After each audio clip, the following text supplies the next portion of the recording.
Hello guys, सबैलाई हैन के छ हाम्रो जिन्दगी यस्तै छ, के गर्नु गाह्रो छ। अब छोरा मान्छे भएपछि के गर्नु, घरबाट निस्केर हिँडेपछि अब यस्तै रहेछ, काम काम काम। अनि त्यही हो, काम गर्नु गयो आयो खाना आयो। अहिले चाहिँ अब हामी खाना खाएर कामतिर हिँडेको।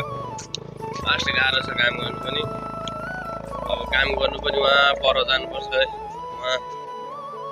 वहाँ जानुपर्छ काम गर्नु पनि टाढो छ। अनि फेरि ढुङ्गा फुटाउनु पर्ने छ।